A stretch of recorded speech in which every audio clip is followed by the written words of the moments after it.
Já bych řekl, tak tady to video už jsem chtěl natočit někdy od rána, ale jak vidíš, tak skrz to osvětlení jsem se k tomu asi úplně dřív jako nedostal, takže aspoň takhle na večer ještě. Už mám dneska po všech trénincích, takže už jsem takovej trochu zničený, ale i tak jsem ti chtěl dneska říct takovou jednu fakt jakože úplně základní myšlenku, která mě poslední dobou strašně tankuje a strašně mi pomáhá se poslední dobou fakt jako brutálně zlepšovat a posouvat. A to je to, že se fakt musíš jako skoro i dennodenně překonávat a posouvat se dál. Co tím myslím? Musíš se fakt tlačit do těch nepříjemných věcí, které se ti fakt jako štítijou, ale i tak je prostě musíš dělat.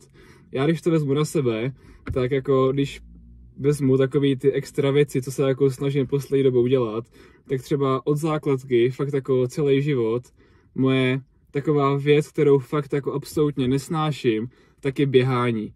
Jako nemyslím nějaký sprinty a takhle, to jako zbožňuji, ale myslím takový to dlouhý vytrvalostní běhání, prostě jogging, jo.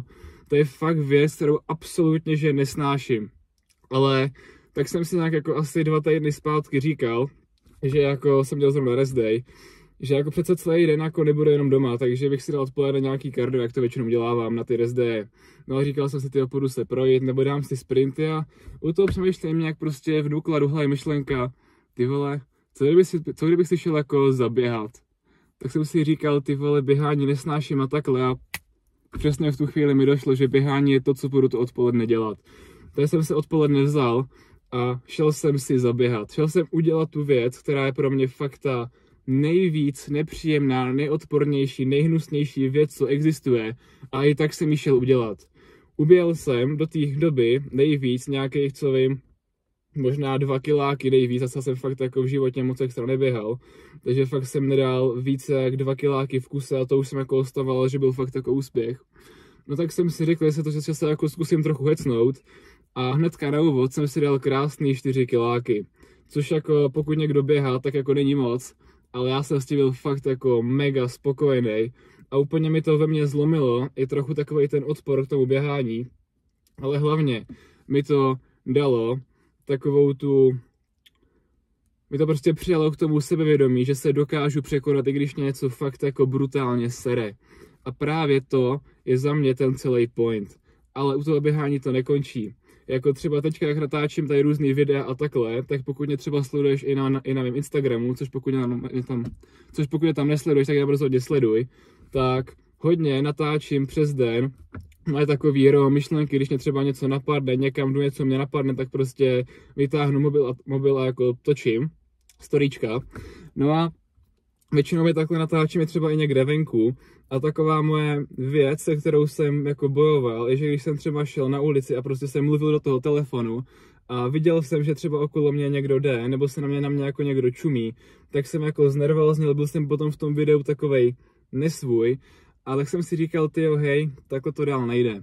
Tak dneska, tak jsem jel do vedlejšího města a zrovna jsem byl blízko jednoho obchoďáku, tak jsem si řekl, že tyjo, co kdybych prostě do toho obchoďáku šel a začal tam krafat do kamery o nějakým tématu, který mi je blízký a jako de facto ty lidi tam úplně ignoroval a prostě snažil se i tak do toho videa dát úplný maximum.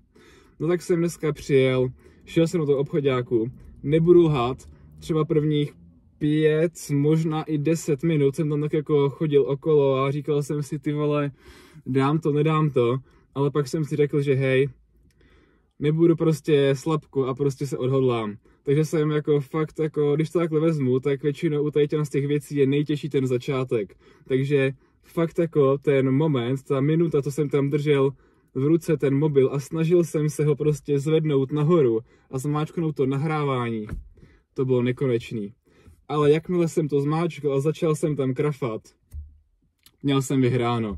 V tu chvíli jsem rázem pochopil, že to fakt je to okolí, ti lidi, absolutně nepodstatná věc. To ti fakt nedá absolutně nic. Takže jsem tam šel a prostě šel jsem po tom obchoďáku a krafal jsem tam na to téma do toho videa. Všichni se na mě otáčeli, čuměli se na mě jak úplnýho imbecila, exota, ale i tak jsem to natočil a hádej co. Potom, co jsem to video zastavil, tak jsem se cítil úplně skvěle. Protože jsem věděl, že jsem zase překonal nějakou věc, která mě strašně dlouhou dobu dělala problém a troufám si říct, že díky tomu jsem se prostě zase posunul mentálně i s tím seberozvojem o obrovský krok dopředu. A to je prostě věc, kterou fakt jako ti doporučuji pochopit. Protože když se nebudeš často překonávat a celkově se tlačit do věcí, které tě někam posunou, tak to je špatný. To je prostě fakt, to jsi potom totálně jako uvařenej. Protože jako v životě to většinou funguje tak, že buď to se můžeš posouvat dopředu, což většinou znamená, že děláš ty nepříjemné věci, ty prostě věci, které se ti fakt jako nechcou a hnusijou, anebo naopak zůstáváš takový tý svůj, jak se říká, komfortní zóně a prostě celý ten den a život žiješ v takovém tom tvým pohodlí, nějak se nepřekonáváš, nějak se nehecuješ a v tu chvíli ne, že bys zůstával na místě, ty začneš posouvat dozadu, protože tvoje tělo, tvoje hlava přestává mít takový ty impulzy toho, aby se někam snažilo posouvat a prostě postupně ta komfortní zóna tě bude stahovat dolů a dolů a dolů. Takže ty pokud se nechceš v následujících letech prostě posouvat dozadu, což pokud máš aspoň dvojciferný IQ, tak jako asi nechceš, tak musíš pochopit, že fakt není věc, která tě víc posune, než dělat věci, které se ti fakt hnusijou. Vem si tady to, jak ti říkám. Fakt, nesnášel jsem běhání. Fakt můj největší nepřítel všeho pohybu a všeho prostě běhání. Šel jsem si zaběhat, překonal jsem se, nebylo to lehký, protože jako tím, jak nejsem zvyklý běhat, tak jako sice mám jako Thai box a dělám různé formy kardia a takhle, cvičím, tak i přesto mě třeba po prvním kiláku jsem byl fakt jako chcíplej, ale pak jsem se do toho nějak dostal, ve finále jsem ty 4 kiláky potom uběhl úplně v pohodě, takže rozhodně se mám v plánu v následujících dnech hecnout i ty třeba na nějakých 10 kiláků, ale tak potom je potom ještě jindy. No a nebo třeba když vezmu to natáčení, jako já nevím, jestli třeba někdy asi, doufám si říct, že jsi asi jako na 99% někdy nic jako takhle na ulici nenatáčel, jako je to fakt obrovský rozdíl. Já většinu videí a takhle natáčím třeba když jsem sám doma, nebo když jdu někde sám po ulici, protože prostě víš, jak je takový pohodlný, můžeš tam říkat, co chceš, nikdo se na tebe nedívá, nikdo tě nesoudí a takhle. Ale právě jsem cítil, že se potřebuju s tím posunout.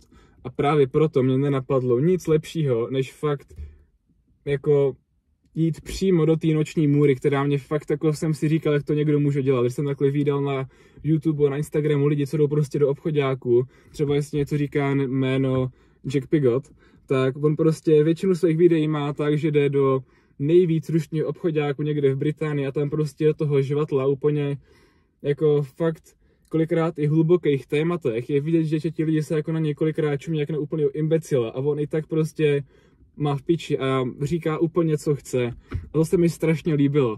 A tak jsem si říkal, že tady to fakt potřebuju taky. Takže jako mě nenapadlo samozřejmě, když jsem tam přijel, nic lepšího, než to udělat. Bylo to lehký? Absolutně ne.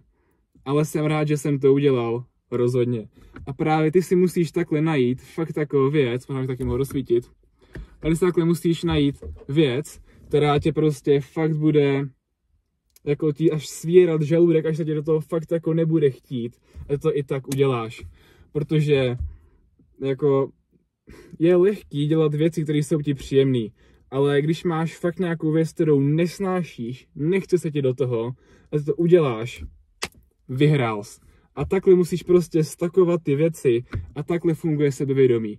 Sebevědomí fakt z toho, že budeš 7krát týdně ve fitku zvedat a pumpovat si bicák, fakt jako neuděláš. Proč to vím? Protože sice ano, když jsem začal chodit do fitka a konečně jsem dokázal po několika letech prostě zubnout, tenkrát za půl roku nějakých třeba 20 kg, byl jsem úplně jiný člověk, cítil jsem se úplně skvěle ve svém těle, trochu ti ho přidá sebevědomí, ale prostě tady tohle ti přidá mnohem, ale mnohem víc.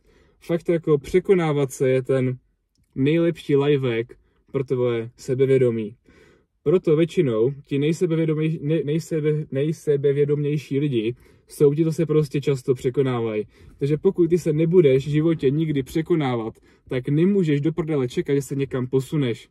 Jako já fakt bych ti tady rád říkal takový ty sladký věci, jo, hele, buď doma, buď v pohodlí, nestresuj se, jo, nevystavuj se nějakým jako nekomfortním situacím, buď prostě, jo, užívej si život, ale bohužel vím, že takhle to nikam nevede. Já jsem většinu svého životu strávil tak, že jsem se jako moc nehejbal, jako zkoušel jsem nějaký sporty, ale nebyl to žádný zázrak kolikrát.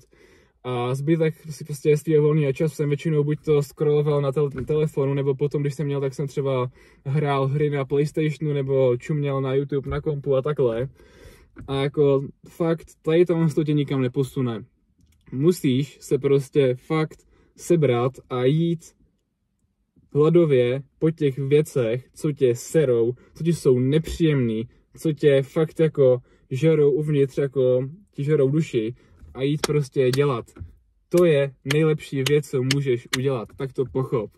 Jako fakt, já jako jsem tady ty myšlenky fakt jako úplně, že nadšenej, protože to je fakt úplný základ a fakt mě jako sere, že to spousta lidí pořád nechápe. Jako omlouvám se, že jsem tady dneska takovej trochu sprostší, nechci být na tom kanále sprostý, ale prostě ze mě to dneska fakt jako lítá, protože vím, jak je to důležitý mít ten hladový mindset, když prostě jakmile si jako u něčeho řekneš, to se mi nechce, bám, a jít to udělat, to je pecka.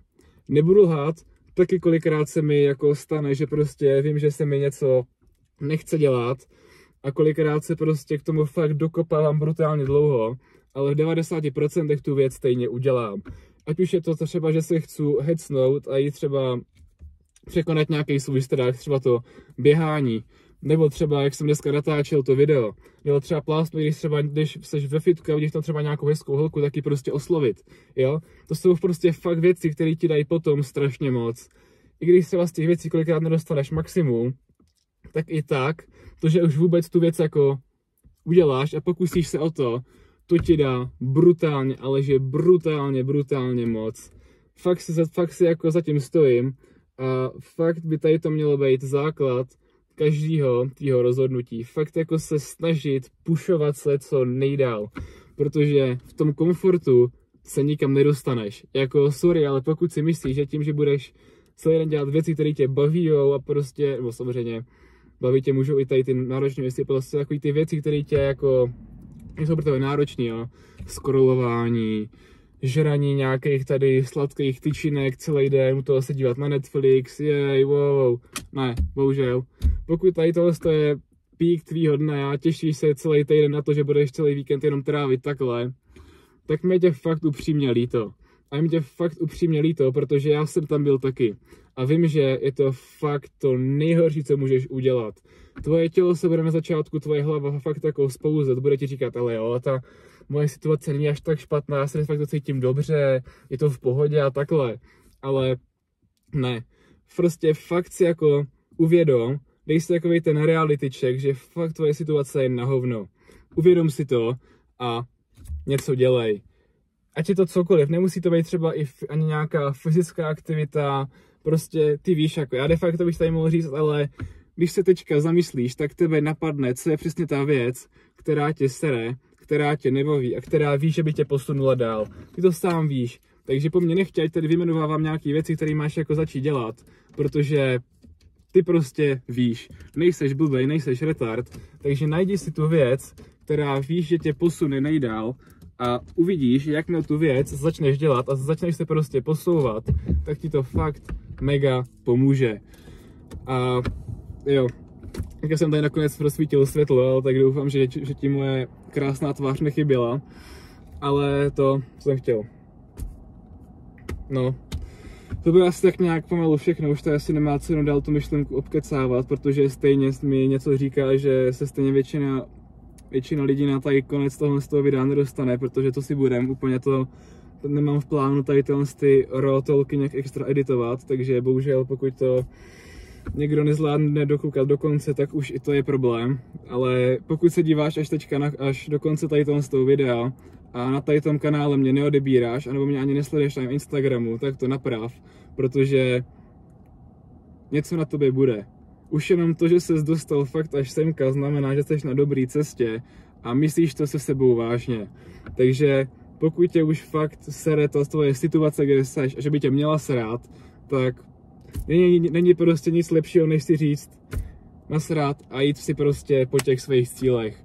Protože ty fakt přesně víš, co jsou ty tvoje cíle, to jsou ty věci, které víš, že bys měl dělat, jo. Takže zamysli se nad tím, co reálně od života chceš, jestli chceš, aby náplň tvýho života, prostě pík tvýho života bylo jako sedět celý den u Netflixu, anebo se dívat na TikTok a scrollovat, anebo jestli chceš jako reálně po něčem mít, po nějakých reálných cílech, které tě reálně jako něco dají. Volba je na tobě, ale asi jako jasný, jak se rozhodnout, jaký je to správný rozhodnutí. Teďka otázka je, jestli to přiznáš nebo ne.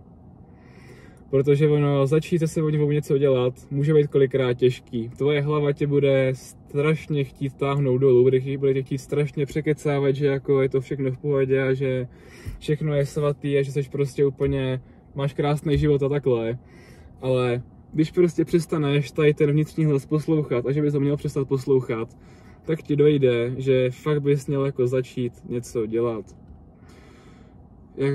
Jako když takhle vzpomenu, když jsem se nějak jako takhle začal zajímat o nějaký tady ten seberozvoj a takhle, tak to bylo ve finále kvůli tomu, že jsem chodil už předtím třeba ani nemoc dlouho, nějaký rok možná do fitka a tak nějak mi začalo docházet, že jako co by tady mohlo být jako něco víc, protože nebyla věc, kterou bych si užíval víc než ten dennodenní, v mém případě fakt to byl dennodenní, já jsem v tu chvíli absolutně nevěděl, co jako dělám, takže jsem byl v tom fitku skoro 7krát týdně. Takže fakt mě jako tady ten dennodenní grind za mou postavou naplňoval a říkal jsem si vždycky, když jsem přišel dom, to je jako všechno, jako odcvičil jsem si, napumpoval jsem si bicáky a teďka jako budu čumět na Netflix nebo na YouTube, to je jako všechno. No tak jsem si postupně jako začal zkoumat, jako co se dá takhle dělat, kam se člověk může ve finále dostat. A dost tomu taky napomohlo, že sice ano, člověk se začal cítit líp skrz to, že vypadal líp, ale v hlavě jsem měl kolikrát pořád bordel. Neměl jsem prostě takový ten drive. Většinu fakt volného času jsem trávil tím, že jsem čuměl do mobilu a scrolloval jsem, nebo hrál nějaký náhodný hry, nebo se fakt jako čuměl na nějaký nesmyslný obsah. A co si budem, tady to fakt nejsou úplně extra naplňující činnosti. Takže to po nějaký chvíli omrzí. A doufám, že se jako probereš taky a dojde ti, že takhle to fakt nejde. Už ve starověkým, teďka nevím, to bylo v Římě nebo Řecku, měli takový tvrzení, že jako dej jim zábavu a jídlo a oni se prostě nebudou snažit nikam dostat, budou prostě spokojení, nebudou se nějak spouzet a takhle. A to je přesně to, co se děje i teďka u nás. Nenech se prostě omámit tady těma kravinama, co ti všichni pořád servírujou, jo. To je přesně důvod, proč já třeba absolutně jako nesleduju ani filmy, ani seriály, protože mě prostě ani třeba nehrajou hry. Protože mi přijde mnohem víc naplňující a zábavnější a víc mi prostě dává smysl v pouzovkách grindit svůj vlastní život, než nějaký život, nějaký postavy v nějaký hře. A přijde mi lepší prožívat svůj život, starat se o svůj život a snažit se ze svého života dostat maximum, než sledovat během 2,5 hodin v nějakém filmu život někoho a říkat si, wow, to je zajímavý. Nebylo by lepší říct si, jako když budeš takhle sedět třeba v 80, nebo spíš možná ležet v nějakých 80, 90 na té smrtelné posteli a říkat si, jo, to je můj život byl lepší, jak nějaký film. Není to, je to jako lepší, než zkouknout třeba za život 400 filmů a vidět 400 různých příběhů různých osob a přitom sám na ten svůj příběh úplně se jako vykašlat. Jak říkám, to rozhodnutí už je prostě na tobě. A už tady si nemá úplně co dál rozkecávat, takže prostě doufám, že moji hlavní pointu si pochopil. Sleduj mě, protože jsi fakt na skvělé cestě. A jo, čau.